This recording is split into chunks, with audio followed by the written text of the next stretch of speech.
Olá, muito boa noite. Direto dos estúdios da Rede Vida em Brasília, mais um Frente a Frente que esta semana, faltando aí 18 dias para as eleições, recebe o consultor e cientista político Paulo Kramer. Ele que é consultor da Fundação da Liberdade Econômica. Muito bem-vindo, professor. Obrigada pela sua presença. Eu que fico muito feliz de estar aqui de novo. Muito obrigado. E aqui comigo, José Maria Trindade, meu parceiro de sempre, aqui no Frente a Frente. Boa noite, Zé Maria. Pois é, muito boa noite, Denise.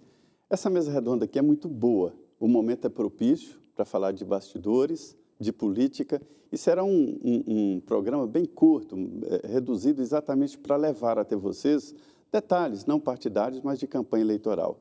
O professor Paulo Kramer é altamente requisitado aqui, não só pela Fundação da Liberdade Econômica, mas por partidos políticos, exatamente para dar conselhos. Lembra daquela história de que se conselho fosse bom, a gente não vendia? Ele vende conselhos. Muito boa noite, doutor Paulo. Boa noite, Paulo, Maria. eu achei interessante da Fundação sobre a Liberdade Econômica. Em leituras recentes, eu vi que a liberdade econômica e a empresa, a livre iniciativa, talvez seja a maior invenção da humanidade. O senhor compartilha com essa ideia? Compartilho, sim.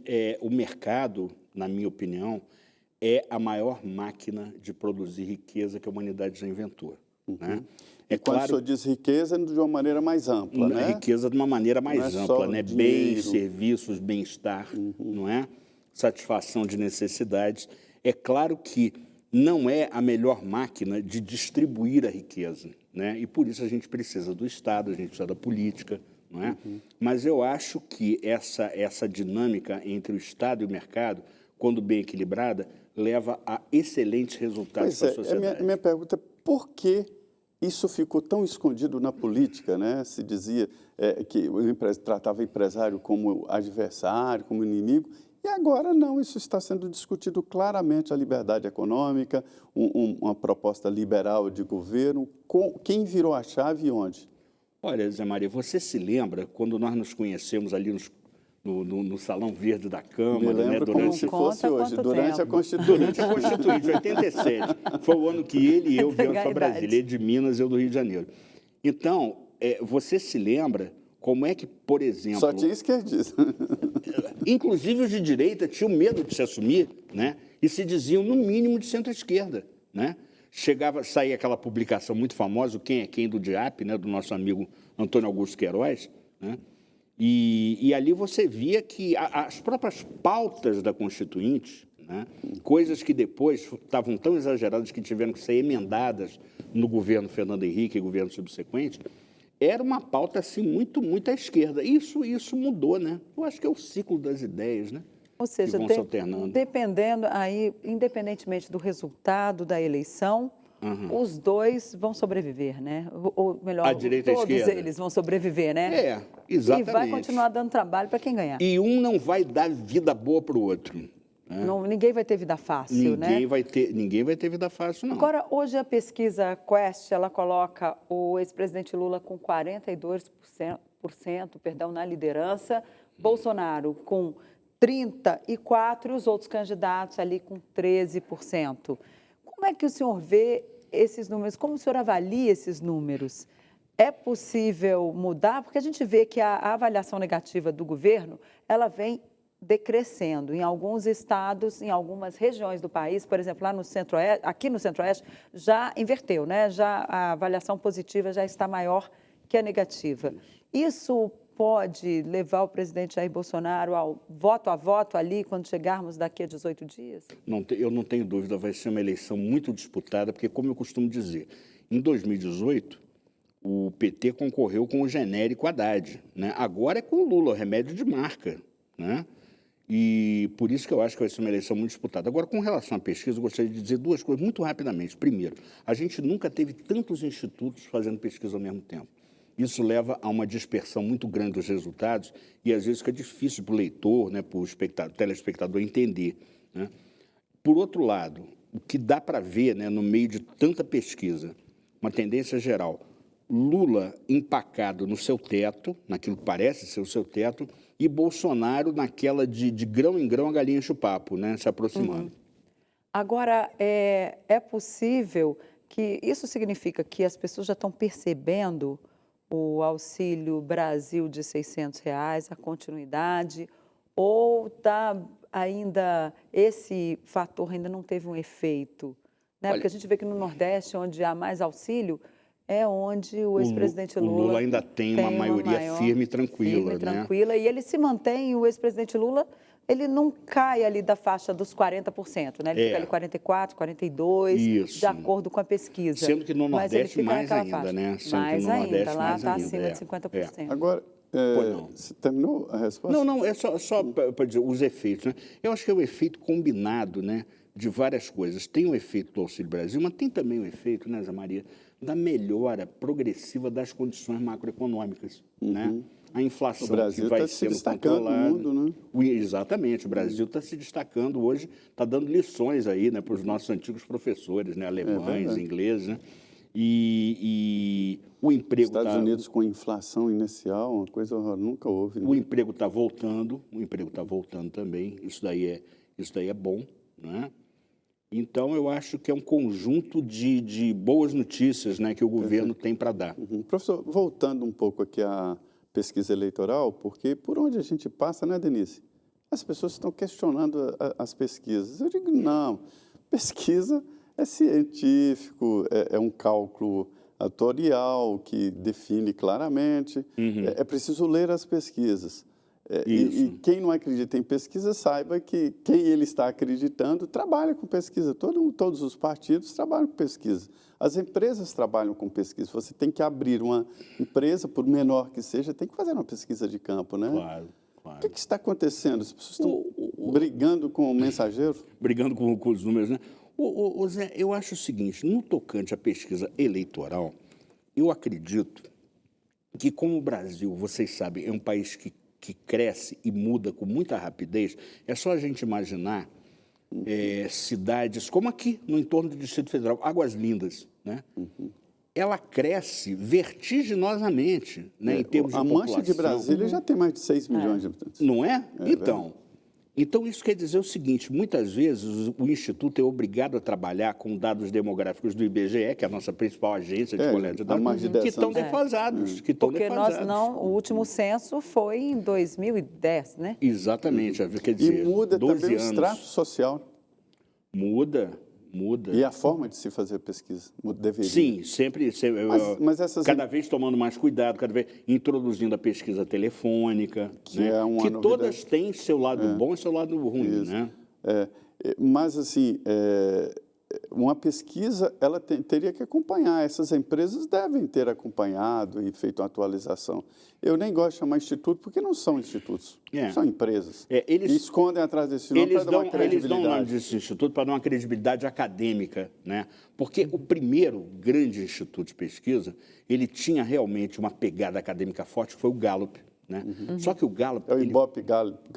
Exato. Só que o Gallup, ele saiu já do Brasil. Deu o próprio nome. Tem muitos anos, era aquele Matheus, né, que vocês já devem ter entrevistado várias vezes. Então, o Gallup, ele tinha uma tradição de fazer pesquisa com base em amostras estritamente aleatórias, né? Só que, meus amigos, isso sai caro pra caramba, é muito cara a pesquisa, inviabiliza economicamente. É o maior número de entrevistados. Né? Não é o maior número de entrevistados, não. É o seguinte, aleatório é o seguinte, você tem 50 bolinhas pretas e 50 bolinhas brancas, você vai, sorteia, não olha, e a bolinha que tirar é que você vai ter que pesquisar. Então, não são cotas demográficas, essa vizinhança aqui, né? Não são cotas. A possibilidade de erro é maior, né? É muito maior. Não, porque, veja só, como eu sempre costumo dizer, você, para saber que essa água é boa, ou o vinho é bom, você não precisa beber toda a garrafa ou todo galão de água, né? Se a amostra for bem desenhada, não importa que seja com 2.000 pessoas, às vezes até menos, né? Mas aí você consegue um bom resultado. Mas tem essas externalidades, entendeu? Tem um problema de dados do IBGE que estão defasados. O Brasil cresce muito rápido. Então, professor, responda a pergunta. Pois não. É ou não é para se acreditar nas pesquisas? É para se acreditar levando em conta todos esses, digamos assim, levando em conta em todos esses problemas, né? Eu já tive a oportunidade de falar aqui, vou repetir. Eu já perguntei para ex-alunos meus que são executivos de empresas, não institutos de pesquisa, se eles já viram alguma vez na vida deles, na vida profissional deles, um candidato que está em primeiro lugar nas intenções de voto e passa o 7 de setembro em casa, trancado no seu apartamento, né, no ABC Paulista. Enquanto que o outro, que está bem atrás, né, significativamente atrás, leva essas multidões para a rua. Aí, sabe qual é a resposta que ele me deu? Eu falei assim, professor, a gente nunca viu isso, sinceramente. Uma resposta honesta. Né? Mas na outra eleição também, o que ganhou a eleição estava no hospital, né, na Câmara de Hospital, e não fazia campanha. Então, também não fazia campanha. Ou seja, Por isso significa que não dá... Até as campanhas mudaram, né? Também, né? As campanhas mudaram. A gente ainda não consegue avaliar também qual o efeito das redes sociais, Isso aqui né? mudou tudo, né? Isso aqui mudou tudo. E qual o efeito das redes sociais? Continua forte? Continua ou forte. A TV ainda é o carro-chefe? Olha, a TV é importante. Eu costumo sempre dizer o seguinte, o que vai definir, e eu falo isso baseado, viu, em estudos até de um ex-aluno meu da UNB, o Lúcio Renault, que hoje é meu colega, professor lá da UNB, de Ciência Política. Ele já mostrou em vários artigos científicos que o que consolida a tua decisão de voto é a conversa que você tem depois de assistir o programa de TV, ser bombardeado com mensagens nas redes sociais, aí você tem a conversa com o teu amigo, com o teu parente, com o teu vizinho, enfim, com aquelas pessoas que o grupo ali, local, identifica como, pô, esse aí entende política. Entendeu? Agora, e o voto útil, hein? Porque nós vimos essa semana o ex-presidente Lula já começando a pregar ali o voto útil para tentar vencer a eleição em primeiro turno. A turma do presidente Jair Bolsonaro também começou ali a seguir, pelo menos parte dela, a seguir para esse lado. Olha, tem que votar ali para dar Enfim, está todo mundo tentando fechar essa eleição no primeiro turno. Professor, isso é viável? Olha, eu acredito que não. Como eu disse, eu acho que vai ser uma eleição voto a voto, né? Agora, dá até para entender, no caso do Lula, pelo menos, dá até para entender por que eles estão assim tão fixados nessa ideia de primeiro turno. Porque o Bolsonaro já provou que é muito bom de chegada. É muito bom de chegada. No segundo turno, ele vai mobilizar todas essas forças bolsonaristas aí, né, para tentar ganhar essa eleição. Rua. O que antigamente era uma característica do PT, né? O que você imaginar. PT era bom de chegada. Era a grande característica. E hoje a gente praticamente não vê. Quer dizer, nem no caso do Bolsonaro, nem no caso do Lula, a gente quase não está vendo campanha nas ruas, né? Mudou muito, como disse a Denise, né? Mudou muito esse negócio de campanha na rua. É engraçado porque a diferença... uma frase aqui do deputado Efraim Filho, né, de que mudaram o chip da política e os políticos não descobriram, né? Ainda política analógica e a política digital agora. Foi aqui. E esse novo chip muda completamente. Pois é, eu dizia, professor, que quem não acredita em pesquisas, fique sabendo que quem você acredita faz pesquisas e segue pelas pesquisas, né? Existem algumas pesquisas específicas, as qualitativas, que tenta sequestrar o que pensa, o que imagina o eleitor. E qual é esse sentimento? Os políticos estão vendo ali o que o eleitor quer hoje de um político. Exatamente. Olha, eu tenho uma experiência, infelizmente não posso dizer o santo, só falo do milagre. Eu fui contratado uma vez... Vamos para o milagre. Vamos para o milagre. Eu fui contratado uma vez por um político que foi, digamos assim, ficou muito em evidência negativamente por causa do mensalão, né? E ele queria saber como pedir desculpas ao seu eleitor, né? Por ter roubado. Exatamente, por ter roubado, né? Então o que acontece? A gente fez pesquisas qualitativas na região lá desse político, né? E aí veio uma resposta muito, muito interessante. É assim, ó, mensalão, o que o senhor acha do mensalão? Não, mensalão é roubo, não pode, é corrupção. Mas vem cá, outra coisa, o senhor é eletricista, mecânico, e às vezes é chamado por um vizinho para fazer um pequeno serviço, né, e tal, e obviamente o senhor é compensado por isso. O senhor dá nota fiscal? Não. Assim, pois é, mensalão é crime. Agora, o que aconteceu aqui com esse político foi apenas o fato dele não registrar contabilmente, da maneira devida, essas contribuições. Caixa de campanha não contabilizada. Então, a qualitativa serve para isso, né? o político vai buscar no próprio eleitor o script que o eleitor quer ouvir. E hoje, o que ele quer ouvir? Já passou aquela história de, olha, eu sou honesto e pronto, eu sou antipetista e pronto? Não, olha, o político, é claro que você tem uma grande faixa da população que é anticorrupção, né? E esse é um dos principais males que afligem o PT e o presidente Lula, porque eles simplesmente não conseguem mais se livrar disso, né? Se livrar dessa pecha, né? Mas, além disso, né, as pessoas estão preocupadas com emprego e segurança. É o binômio. Segurança continua. Segurança continua. Quer dizer, a percepção da criminalidade continua forte, né? Mesmo durante o governo Bolsonaro, a gente sabendo que caiu, né? Em várias cidades, em vários locais do Brasil. Mas o medo, a insegurança, né? Quer dizer, aquela coisa da pessoa, o cidadão não poder se movimentar na rua depois de certa hora. Eu fiquei assustado em São Paulo. Não se pode usar telefone celular em São Paulo? Nem dentro do táxi, Maria. Isso há muito tempo, viu, Zé Maria? Porque passam os motoqueiros. Isso há muito tempo, sabe? Sim. Lá em São Paulo. Então, segurança pública. A educação nunca é um assunto muito importante em campanha, né? Eu acho Agora que... seja sempre muito citado, abstrato, né? Muito abstrato. Você sabe o que acontece? Tem algumas bandeiras, né? Que o eleitor está tão desiludido que todo mundo promete e a coisa ou não avança ou avança muito pouco. Educação, saúde. Que quando o candidato fala em educação, saúde, a tendência é entrar por um ouvido e sair pelo outro. O que faz o sujeito votar naquele fulano ali, você pode crer que é outra coisa, menos essas bandeiras já muito baixas. O bolso vai falar mais alto. Eu queria te perguntar sobre cobertura de política, né? Nós já acompanhamos vários. Você viu alguma mudança no sentido de cobertura e acompanhamento de candidato? Mudou muito, né, Zé Maria? Como é que, porque os jornais não estão mais acompanhando todos os jornais ali. Antes, como é que a gente fazia? Lá na campanha de Fernando Henrique, 94, 98. No Collor. Nós ficávamos atrás dos candidatos.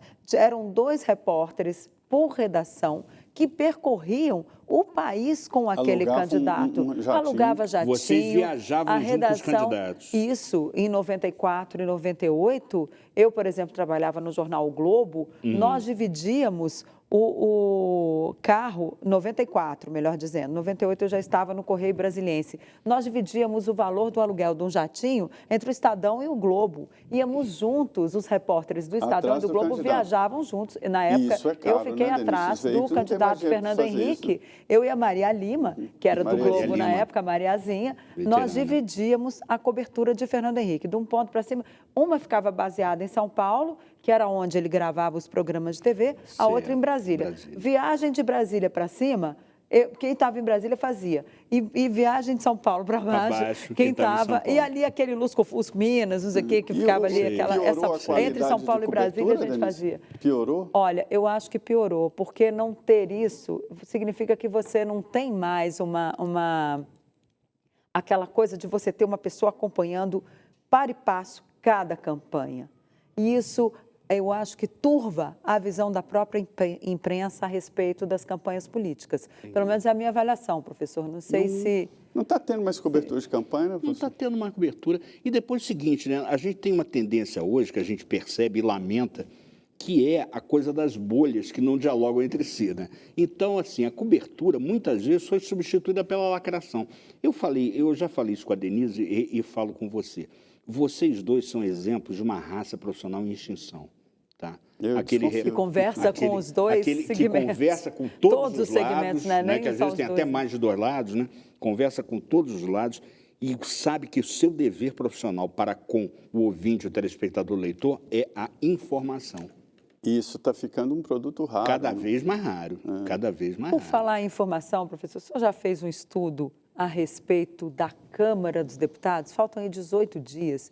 E os partidos, pelo menos pelo que eu estou sentindo, a maioria deles está completamente perdida sobre quem vai conseguir chegar no parlamento. Agora, o presidente do PSD, Gilberto Kassab, me dizia na segunda-feira que, olha, eu acho que vão chegar uns 11 e o meu vai estar lá em cima, um dos primeiros. Sim. É possível fazer essa aposta? Os cálculos aí, professor, é que teremos mais de 2.000 deputados aí, porque cada partido... Cada partido.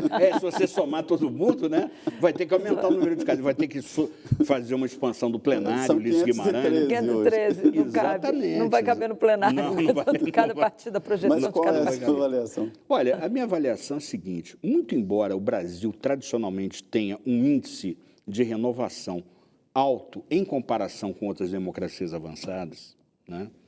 A gente já chegou até 50% e outro em anos mais típicos 40%, 35%. Então, o que acontece? Apesar disso, eu acho que o incumbente, aquele que tem vantagem de franquia postal, gabinete, assessoria, fundo eleitoral, fundo partidário, é claro que esse daí tem uma vantagem. Eu fiquei com a impressão que essa campanha curta foi para facilitar quem está exatamente no poder, né? E eles dão graças a Deus, porque a TV, como vocês sabem, é caríssima, né?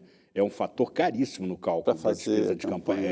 Exatamente. E a campanha foi curtinha e tal, privilegia. Só não ajudou muito o presidente Jair Bolsonaro, mas os deputados e senadores, eles estão muito bem, com muito dinheiro em mãos. Exatamente. Né? Muito dinheiro em mãos e a possibilidade de estar no cargo e trabalhando no cargo, isso é muito bom, né, Denise? É ótimo. O nosso tempo está quase acabando, mas eu queria que o senhor fizesse uma avaliação rápida.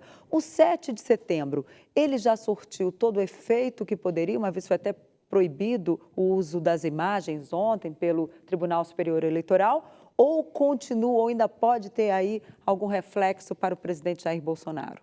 Bom, é claro que o falecimento da Rainha da Inglaterra esvaziou um pouco o impacto que isso poderia ter. Olha, com relação a isso, eu digo o seguinte... Tomou atenção mesmo.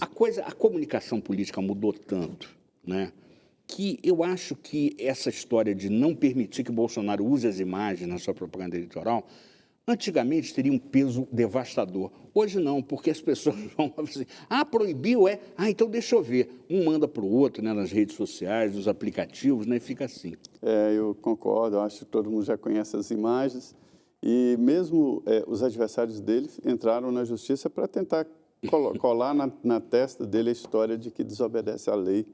Esta é a disputa política. Pois é, como eu disse, o programa, né, bem compacto, bem curtinho aí, mas dá uma ideia do que está acontecendo e as avaliações aqui.